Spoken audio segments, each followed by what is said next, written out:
You're listening to Tales from the Ridge.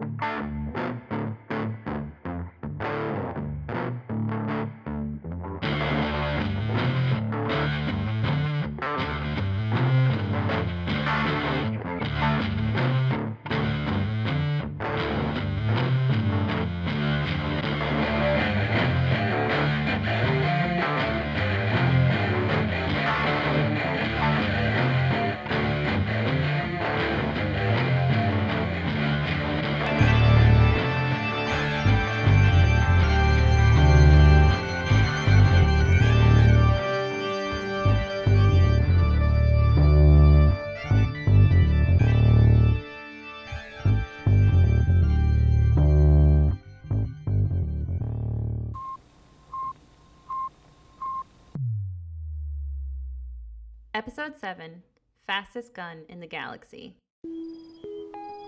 Cash Guthrie's boot scrubbed out a glowing ember that had jumped from the fire with casual practice. Red shadows flickered over the dusty dirt that surrounded her on either side. The overly large face of Al-Sufi's moon glared down, illuminating the marker that sat beside her, leaning back just as she was. A single name marked the stone: Greene. "You know something?" Cash said as she lit up a cigar, the tip flaring up against the dim dark of the night around her. "You haven't aged a day." The stone marker said nothing in reply, but Cash smiled anyway. Cash lifted her black Stetson from the top of her braids and set it back down upon the chipped marker. "You can borrow that for a while." She took a long drag of her cigar. "It was yours first anyways, I suppose." Cash lay back against the porous sandstone behind her, crossing her arms beneath her head and her heels over one another in one casual gesture. "Can't say much has changed," she murmured as her thoughts drifted back through the years to the day she had met Greene. She had found him on death's door, face down in the dirt hills, a handful of clicks from Tombstone, his blood circling him like an eclipse. "Holy shit, you're alive!" she gasped out, turning him over with a grunt. The man's breath rose and fell in shallow waves. Cash leaned down to inspect the wound, pulling open the slashed part of his shirt. She clicked her tongue. "Barely alive." The man let out a groan in response. Cash stood and dug around in the saddlebag of her hoss and drew out the first aid kit she kept there. "It's a good thing you're more or less unconscious for this," she said as she performed some rudimentary triage. Once she had him patched up, Cash set up camp, rolling out her thermal bag and slipping the man inside it as carefully as she could manage. He had gained some color back in his cheeks, but to Cash's mind, he was just a jog ahead of death at this point. Cash used some scrub brush to light a sad fire that did little to warm either of them as the sunset and the chill night of the arid plateau around them came out in full force. Cash had thrown a thick poncho over her all-black attire, and her bandana slipped up over her nose for a bit of extra warmth. "What a sight we must make," she said out loud, her breath clouding in the cold air. Cash slept little, between the cold and her worry that her strange, silent companion might expire at any moment.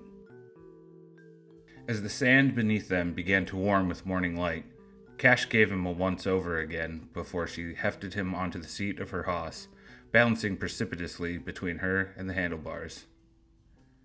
"This is going to be rough for both of us, but we can't stay here, friend," she grunted as she swung up quickly behind him and kick-started her hoss into life. The Messier 1 sky stretched across an open horizon, rapidly shifting from gray to sharp purple and pinks. The man's flaccid body threw off the balance of her hoverbike, making steering a nightmare as she aimed their journey toward Tombstone. The dark skin of her brow was beaded with sweat by the time they pulled into that ramshackle town. The hoss seemed to whine with effort as she touched down in front of the combination barbershop and surgeon, its red and white pole twirling endlessly in front of the door. Cash somehow managed to keep the man from slipping off the damn bike as the barber surgeon stepped out onto the porch of his business to assist her. "He looks the worse for wear." You could say that, wheezed Cash as she helped carry Greene inside. What happened? Wish I could tell you, Doc, Cash admitted as they lay the man down upon a cot. Helpful. Well, I do try, Cash said with a crooked smile. The doc worked on the near-to-death stranger for less than an hour before declaring that he would live to see another day. Cash paid the man for his services and then sank in the lean metal chair beside his cot. She would have to find them both room and board eventually, but she was hoping he could at least be conscious before the doctor shooed them out. Exhaustion found her, and somehow she managed to lean her head against the wall and sleep. Where the hell am I? The man's rough voice gurgled Cash awake. She sat up, straightening her Stetson and staring down at him. Tombstone, she replied quickly. Found you near to death in the Dirt Hills.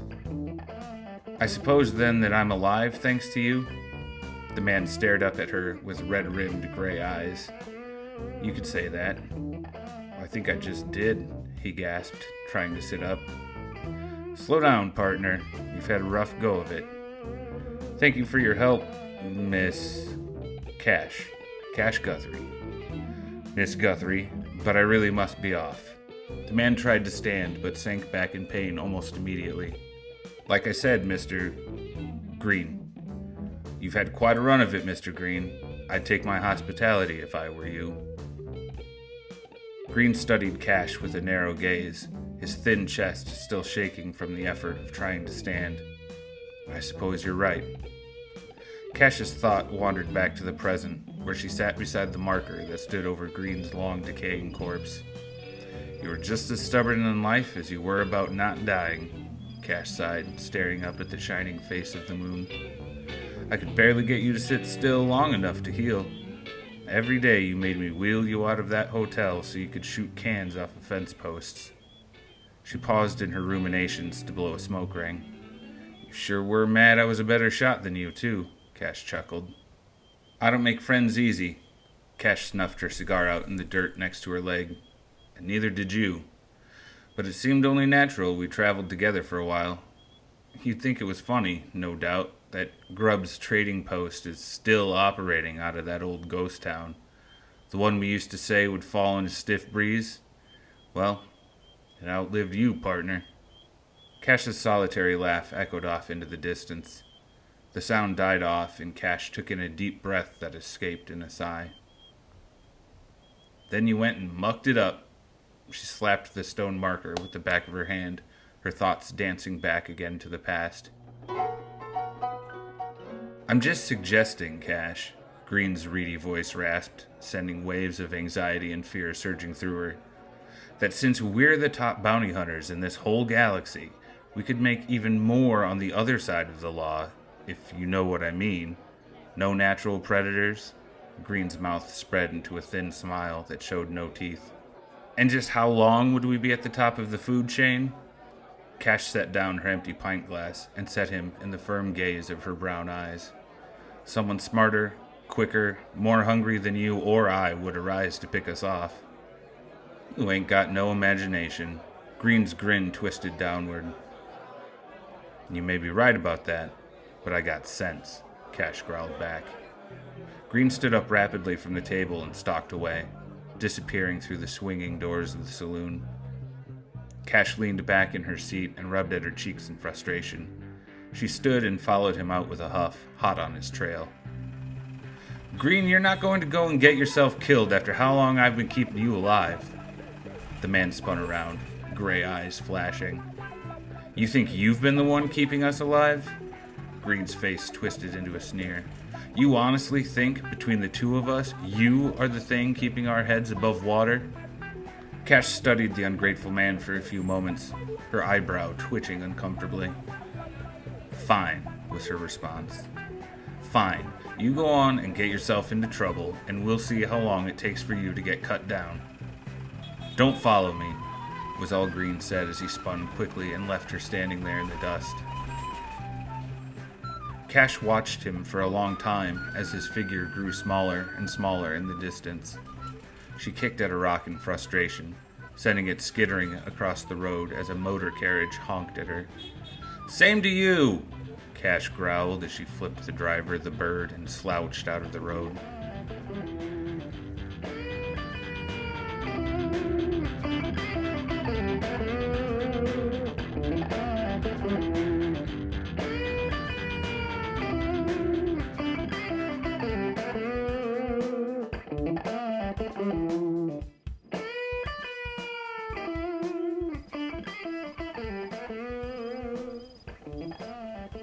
In the present, Cash sighed, drawing a pattern in the dirt that lay between herself and Greene's marker.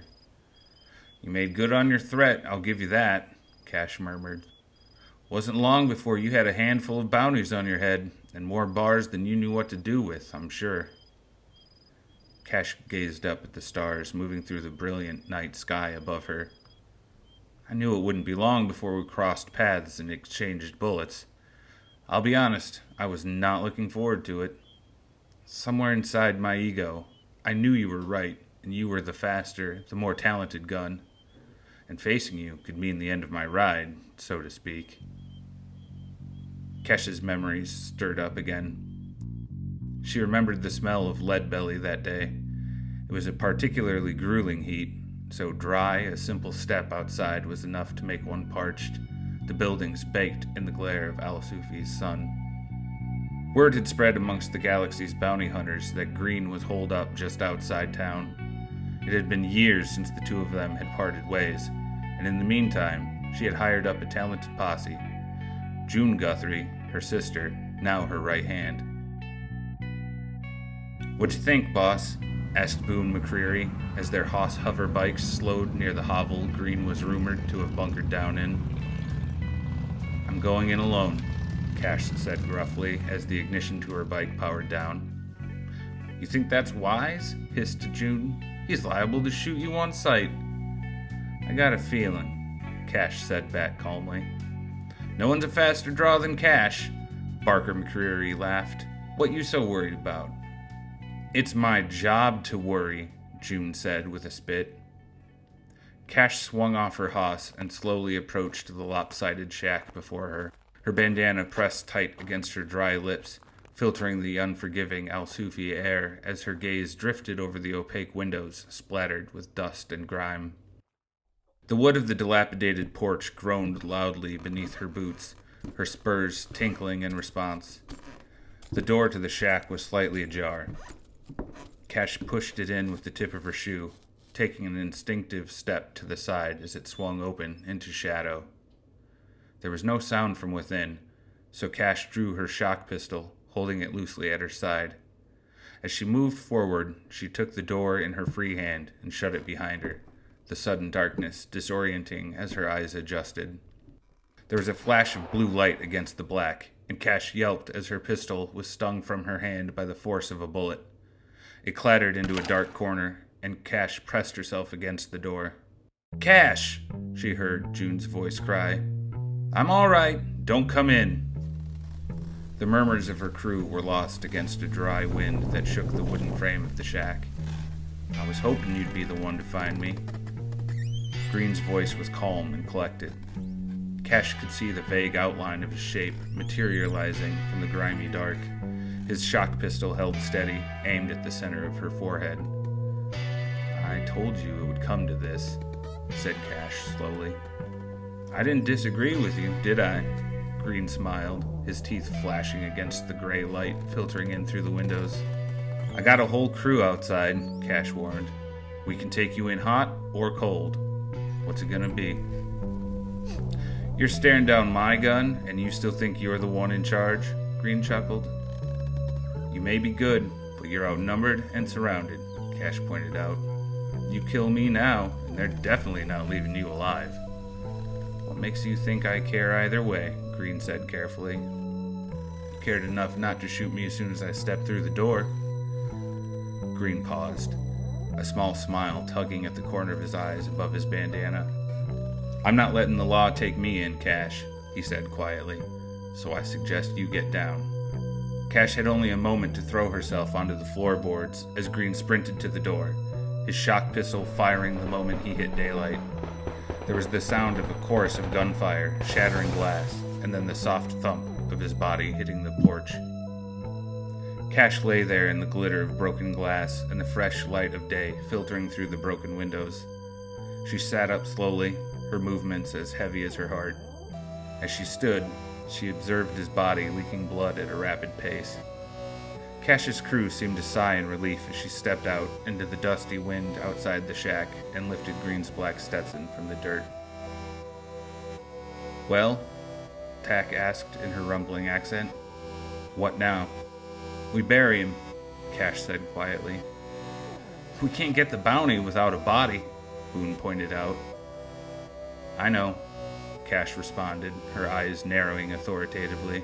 The McCreary twins murmured something to each other, but June watched Cash with a carefully measured gaze. "Who brought a shovel?" The memories of that day grew fuzzy, and Cash sighed in the present. "I didn't agree with you," she stood, resting a hand upon Greene's grave marker, "but I understood you, perhaps better than I've understood anyone." Greene was silent in his grave. Cash plucked up her hat and set it back upon the top of her head. "See you next year, partner," Cash said quietly with a nod, turning to her hoss and saddling up. She gave the grave one last glance over her shoulder, and then the engine of her hover bike roared to life, and she rode off, leaving Greene alone as he perhaps had always wanted.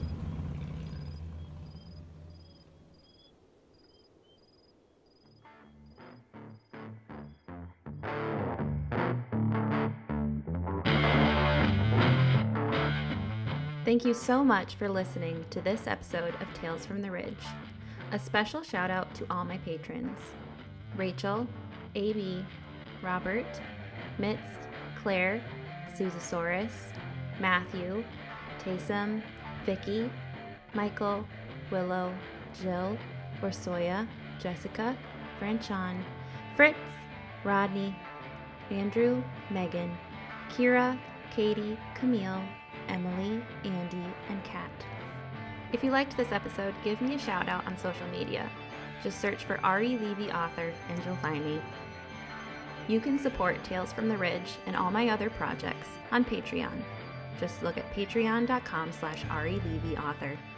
And of course, thanks for listening.